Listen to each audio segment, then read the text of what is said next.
Okay, it's recording. All right, thank you so much. I'd like to call the Library Planning Committee meeting to order on Tuesday, October 3rd at 10 o'clock at room 54 of the Dunn County Government Center. First order of business, call to order. Next order of business, call to the roll. Jackie, if you'd be so kind. And I might mention that Jim Tripp is going to be excused today. He can't make it, so. So Chair Steen is present. There we go. Jolene. Pat Eggert. Here. Vaughn. Brian Johnson. Jim. Are you on the committee too? What? Library committee? I think so. Okay. Put Jim Zahn on there too. Yeah. I apologize. All right, and then Don Keither. He's not here and I don't think he's online, so. And then we're just gonna go Suzanne Gaines, Not here, Darren Watuki, not here, Patricia Hahn, not here. and Logan Mather. Okay. All righty. The next order of business on your agenda is number 3, the approval of the minutes. I would entertain a motion to approve. There's a motion by Representative Headland to approve. Is there a second? Second. There's a second by Representative Zahn. Any discussion, approvals, or changes? Hearing none. All those in favor say aye. Aye. Those opposed, same sign. Thank you. Motion carried. Public comment. I guess I would just preface this that we had a question from City Manager Atkinson about tax exemption for city libraries, municipal libraries. And he is new on the job, working on his budget. And I am not familiar with this, so we contacted him and we will have an answer for him and for everybody on the board here, so we have a better understanding of what that really means. Does that sound reasonable? And I'd like to thank Jolene for her worksheets. John Thompson, just to kind of explain it in Yeah. more authoritative way. Yeah, yes. So the next order of business, number 5, report of the library directors, and I'm happy to see the library directors here. We don't have. Whoever would like to start first, have at it. Point of order. Could I ask people to for sure use their mics? I forgot my hearing aids today. And I can't hear anyone unless I use them, Thank you. Well, yes, a point well taken, Mrs. Eggert. Jim says that without the hearing aids, you are a little tough to hear. So, all right, go ahead.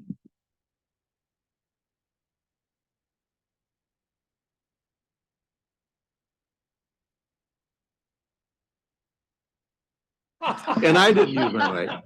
He's sitting close enough though. Well, I'll make it easy. We'll go with the largest library first and then the next and then the smallest. But you do such a good job. Good morning, everyone. I just wanted to give a brief update since your last meeting. I think it was in June. So summer reading program happened and we had a lot of programming going on. Our kind of signature program is Music Over Monoman. And on average, we had about 330 people attending those concerts every week on the library lawn. We also do some outreaches to daycares during the summer months. And now that we're getting into fall programming, we have these routine preschool opportunities for kids to learn about reading, literacy, that kind of thing. And first chapter books every week for kids that are school age. We're hitting probably 100 to 150 children and their families every week. I mean, we don't distinguish between counting kids and counting adults. It's just, basically we're hitting about 150 people a week with those programs. And then additionally for adults, we're having Tech Tuesday sessions. So if people have questions about their devices or their technology, they can make an appointment one-on-one with one of our librarians to talk through their issues of access. We're doing monthly book discussions at a local establishment. We call it Pages and Pints. So it's after hours and the facilitators do not drink, but everybody else is welcome to have a cocktail. We have weekly yoga sessions and we've been having some really interesting community conversations around most recently the state of healthcare in Dunn County, our news desert in Dunn County, water quality in Dunn County, and there's going to be an upcoming one on resources that are available in the way of like mental health and peer support. So I think there's a lot of really interesting things happening at the library. As far as usage goes, we're running very close to the top in IFLIS. Of course, Eau Claire smokes everybody out of the water. But, you know, relative for our size, we're doing roughly the same as Chippewa and River Falls. Our checkouts are, you know, we're over 150,000 physical items checked out. Digital use accounts for almost 30% of our usage, and that's a separate number than the 150,000. But when we look at physical things going out of the building, I was kind of surprised to learn that over 70% is still books. So I think that's kind of neat. And, you know, we have certainly DVDs, music and AV materials, kits, puppets, puzzles, that kind of thing that check out. But the bulk of it is still books. So that's encouraging. And with that, I guess I will yield. Thank you, Jolene. And that is encouraging to me because reading, I think, is the key to all education, rather than the 10-second blurbs you get on Facebook or on the internet. So hopefully that trend continues. Would Colfax like to go next? Okay. So we're back to doing story time. We do it twice a week with about 30 families participating. We read picture books, guide children in crafts, serve a snack, and offer free playtime at the end. And since so far the weather's continued to be nice, we're having most of these programs outside, but they do come indoors for the playtime. We also do a Lego club twice a month after school and an evening story time once a month. Also in October, we are doing a family movie night. The Anne Marie Foundation gave us a grant to purchase Vox talking books for children. We had noticed them coming through the courier from other libraries, and so we wanted to start our own collection. And they're very popular, so I just purchased 2 more recently. We also received a $1,500 grant from the Women's Giving Circle of Menominee to start a library of things in Colfax, which is another new trend in libraries we had heard about. The theme of our library of things is mental and physical wellness. And so a few examples of things we're going to have are a blood pressure kit with books and also a device to actually check your blood pressure.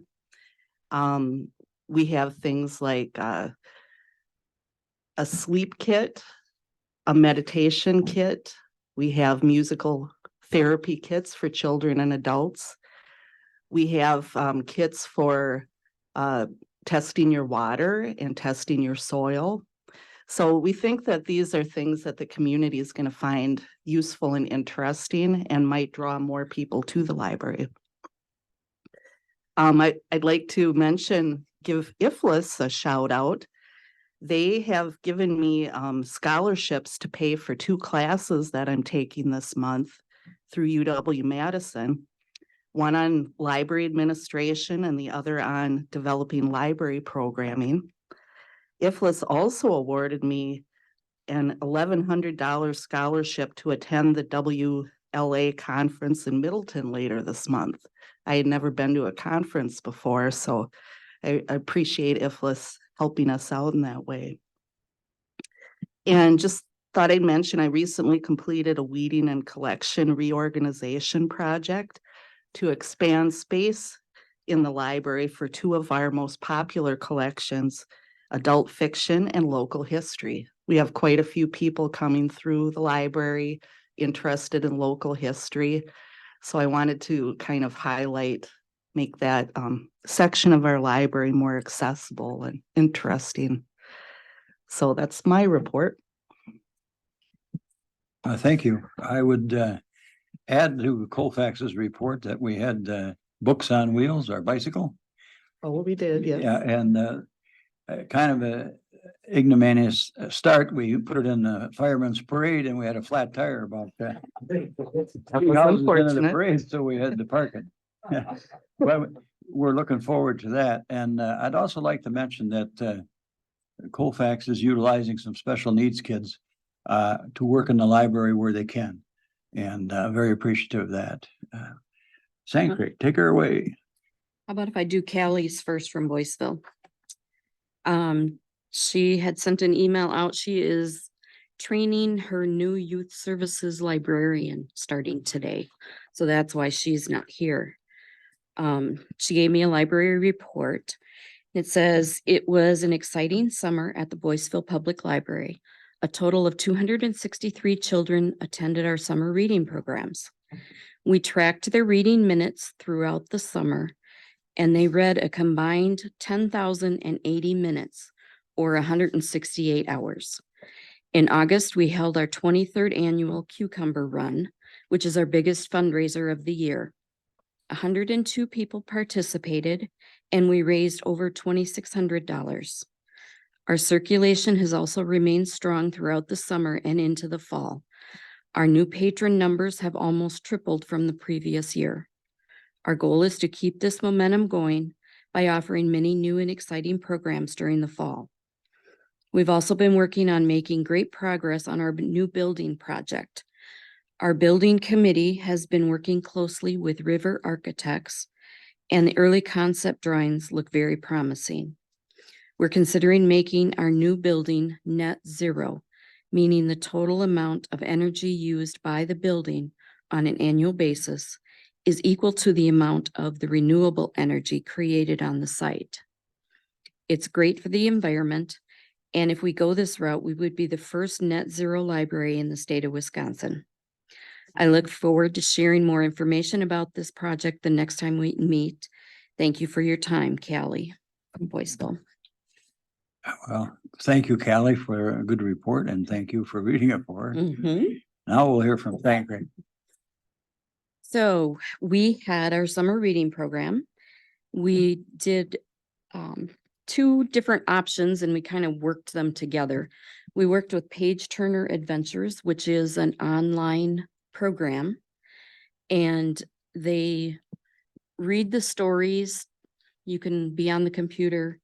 So we had our laptop hooked up onto Page Turner. We were projecting it on the screen so everybody could follow along.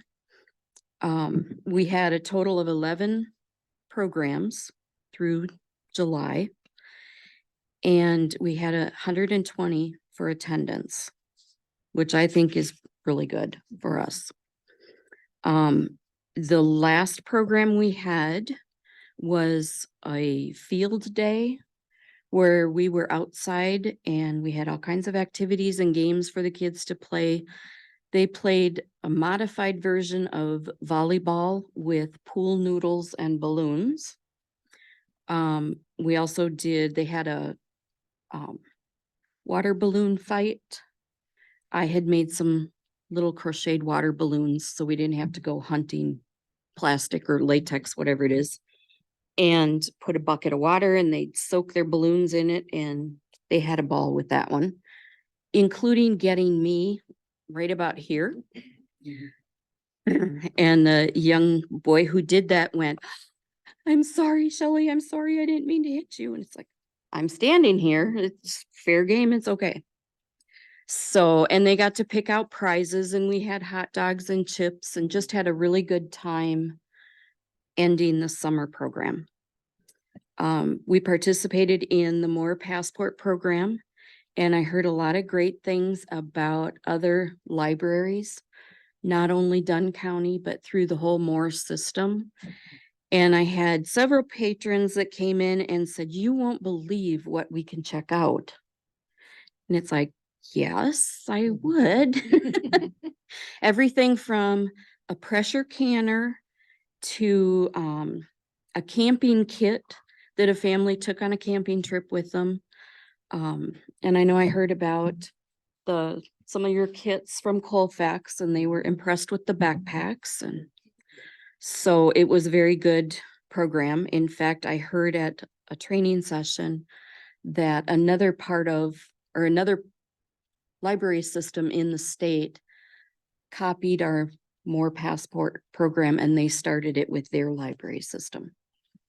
So we are looking forward to my library board agreed to purchase a movie license for us for this next year. So we will be starting movie nights again.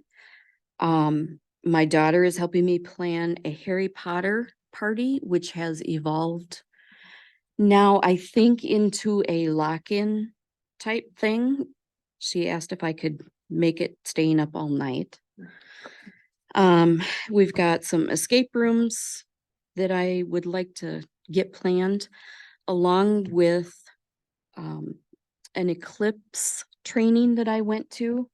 We have eclipses this month in October and in April. So we got to learn about that, and the people who taught that they've worked with NASA. It's called a SEAL program. Very, very knowledgeable. We got to do the hands-on training with telescopes and other ways to look at eclipses, and we came home with some little eclipse glasses that we get to hand out, and very interesting. We're also working on a weeding program just to kind of update our collections. So that's about it for Sand Creek. Thank you, Shelley. Mhm. I think I can probably speak for the whole board, but if they'd like to add some comments, I think our libraries in Dunn County are information places. I think they're welcoming places.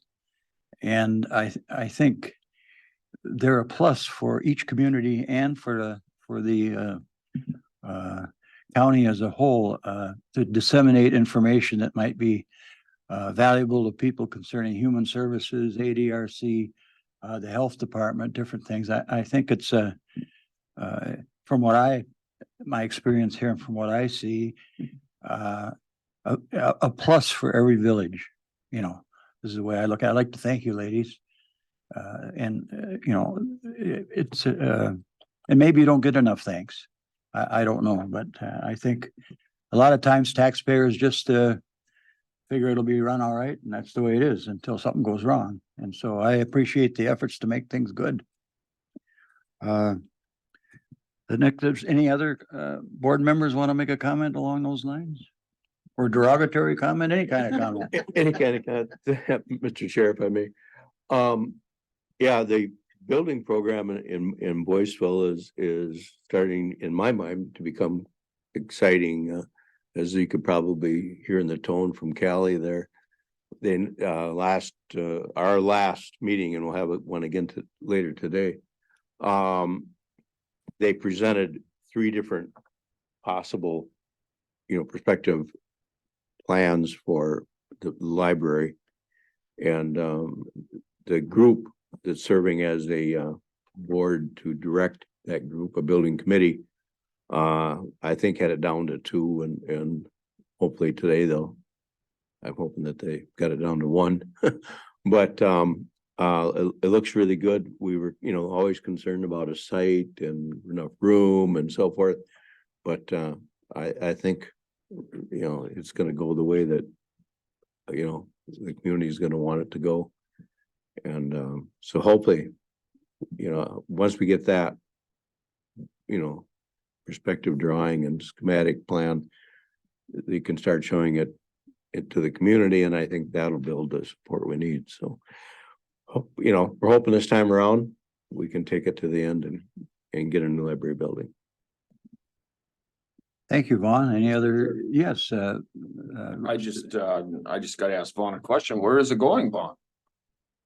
I don't know if you remember in Boyceville, Main Street, there used to be a 76 gas station. Yeah. As you come up Main Street, heading to the west there on the right side. Well, the village bought that property and that needed to be cleaned up and so forth. And somebody bought the, the canopy and they took the building down. And then there was an old welding shop building that had been a repair shop and a snowmobile repair shop and stuff over the years. And that old block building the roof got bad and so that got bought. And so there was some plans by the people that owned it to possibly building a little strip type mall, maybe offering, professional services, whatever, that type of thing. But when the feed mill got taken down and that space came up, now there's been some talk that maybe these people would rather have some space there. Oh. And so the boys was, had pursued them buying all those lots. Okay. It used to be across from the Ford garage there and everything up to where the corner building there that was the old drugstore at one time and all the way down to that one little house. So that area now will all be area that will be become a library. Good. So there'll be room for parking and some green space in a building. Thanks. thank you both. Any other comments to be made? Julian? I'm just wondering if you have specific plans for getting to net zero. Is this all solar? Is it geothermal? What's the plan? I'm not sure. Though at the last board meeting, they were pursuing some of each and they were getting some numbers back from the architect. So I haven't, I'm not on the building committee itself, but the picture I saw was mostly, plan was mostly solar. And then the talk was that, should it go on the roof or should it, because of the green space they have, should it be offset, and so that I hope, like I say, those answers are going to start to come forward,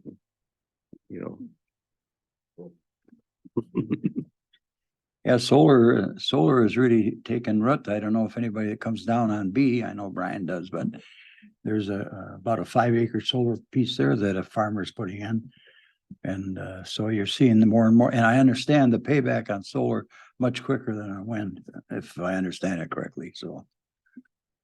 Yeah, there's a new solar facility that's powering that ethanol plant. I don't know if you've been by there lately, but to the right of that driveway, that field is all now solar panels. I don't want to argue with you, Adam, but it isn't powering this ethanol plant. No, they're two different companies. No, but I mean, it's powering. Well, it'll go online, but it's not just for the ethanol plant, right? Yeah, it's for the Dunn Energy's lines. Number 6, item to be placed at the request of the chair. I didn't have anything. Although if I'd have been aware of Mr. Atkinson's request, I would have. Consideration of action to be taken by the library planning committee. And I would leave it up to the board. The question that was raised earlier today, how would you like to address that? I think we should have John Thompson come here. And would you want the meeting to be Zoom or would you want it to be in person? Because ordinarily we wouldn't meet till after the first of the year, but I'm open to whatever you would want to do on that. It can be a Zoom meeting, but I think it's important that we have people here that can explain it fully to us. And then also, I think this information would be good to be shared with the whole county board because there could be an impact there. And I think the better understanding of how libraries are funded would make just for a better reception by the county board, I think. So I leave it up to you guys. How would you like to approach that? You tell me. Well, I wouldn't mind seeing Zoom and in person. Same, if you can't make it for in person. All right, that anybody else that that idea seems pretty good to me, just like we got here. Yeah, I would agree. And I think we could make an effort to notify the county board too, that if you're interested, there would be a chance for you to get the latest update on funding and how your community libraries interact tax-wise with the county and with the state, I think. That, and I've been on this committee for a little while, and I didn't know nothing about it. Be honest. Yes, Pat, go ahead. It seems like this needs to happen fairly quickly because it will impact city budgets and village budgets and. I mean, I think Colfax has requested exemption over the years, right? Do you know, Lisa? From county library tax. I don't know the history. Yeah. Well, Okay. yeah, so what you're saying then, Pat, it's a good idea. Should we try to convene this? Well, if it be a tax impact, we'd want to convene it as soon as possible because everybody's working on their budget Right. and they have to have it finalized in November. So I I don't have a calendar here, but would 2 weeks from today It may well depend on John Thompson's schedule. availability? Yeah, So, yeah. What would 2 weeks from today be? Today's the second, 16th, 17th. 17th. Tuesday. Oh, yeah, 17th. October 17th, Tuesday. Is that the third? That is the third Tuesday. I will be gone, but that doesn't mean that the rest of Yeah, the people can yeah, do it. okay. So If the don't sun's play that. shining, I probably won't be here either. so. Yeah, well, God bless you both. Does that work for everybody? We could have a 10 o'clock meeting, Zoom meeting here. That particular day, I've got a 7:30 GMDC meeting and two other meetings in the afternoon, but I might as well go for the quadfecta there. Mhm. Yeah, so that's what we'll do, and our order of business will be to have information concerning how how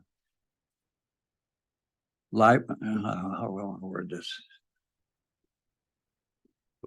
Information on a tax structure and tax exemption of local libraries and how it interacts with the county and the state.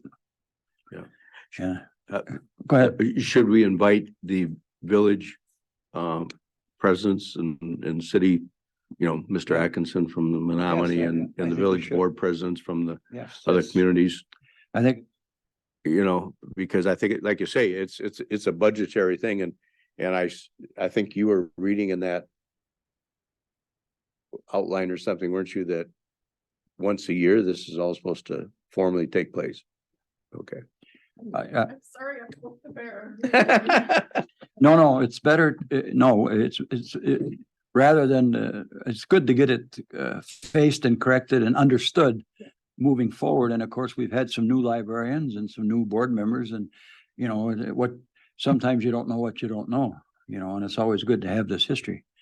So I think we'd invite the city manager of Menominee and Colfax and Boyceville and Elk Mound and Sand Creek to be included. And maybe Redstone. Yes, certainly. Pat, did you want to say something else? It just seems like Zoom is going to be the appropriate venue for this if we're bringing people in from many different locations, but just a comment. Yeah, I think I like Brian's suggestion, Zoom and in person. Make it in person if you can, but Zoom it if you're interested. And so that's how we'll set that up. It'll be a dual or however you want to say it, meeting Zoom and in person.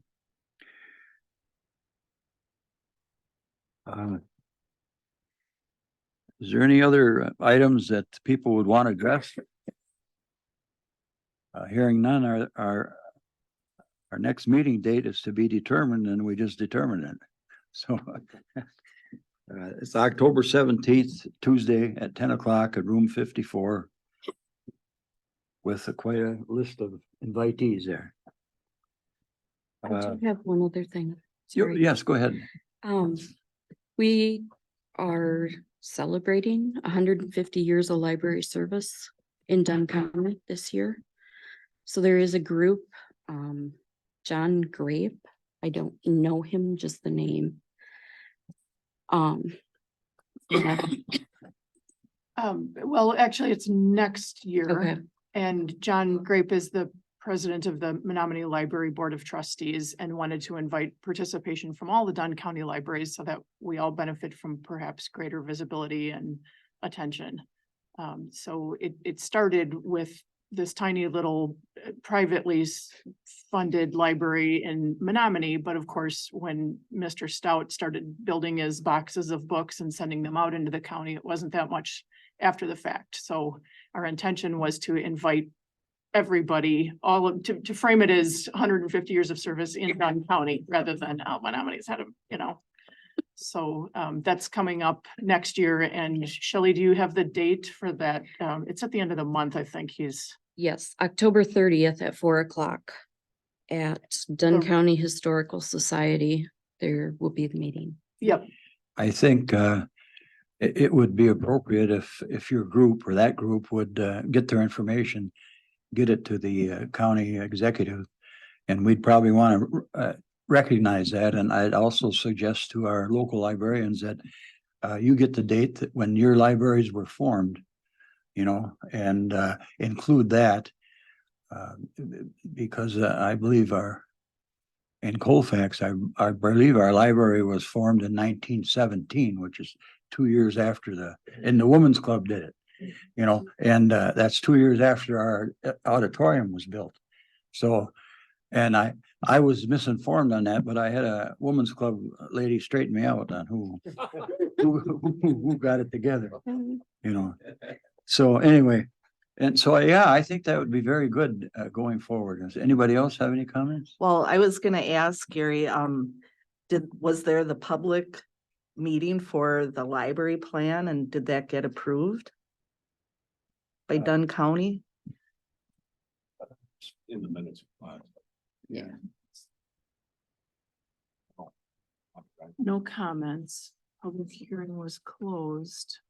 We'll have Jackie make a point of that for Andrew, and we'll talk. If it wasn't approved, it will be at the next meeting. So. I don't remember either. Well, we'll inquire. If it wasn't, we'll get it on the agenda for our next meeting. Yeah, we approved, we had the Oh. public hearing in June Mhm. and we approved it. And then the idea was to send it on to the county board yeah. for, So, okay, that was. Okay, thanks. That's in our So much minutes. time goes by that I kind Yeah. of lost track. yeah. And I think that comes through my committee, CRNT, and I think that we already maybe did that, but the years Yeah. just blur together. Yeah. Well, we'll endeavor to have the left hand know what the right hand's doing here. And report back. I'd like to thank everybody for taking the time to come today. I know it's, we had a lot of rain, so I guess the farmers can't get in the field probably. Yeah. But I'd like to thank everybody, thank the librarians and thank anybody that's listening. I think libraries are a very important part of our fabric of life here. And I'm happy to be associated with positive things, because we hear a lot of negative things all over. I've never heard a negative thing from our library directors or about our libraries. I mean, I think we're doing good, not me, but you guys are doing good work, so. Yeah, I think the libraries are kind of become the lifeblood of the communities. They've been there for a long time and they have adapted extremely well, this group of librarians we have, to modern day offerings of programming and we continually have an increased number of children. Even though there's less children in our communities, we have increased numbers of children who participate in library functions. So that's a double plus. Thank you. Well, I think that concludes our business for today. I would entertain a motion to adjourn. Supervisor Johnson moves, Pat Eggert seconds. All those in favor signify by saying aye. Aye. Opposed, same sign. Thank you all. The meeting is concluded at 10:38.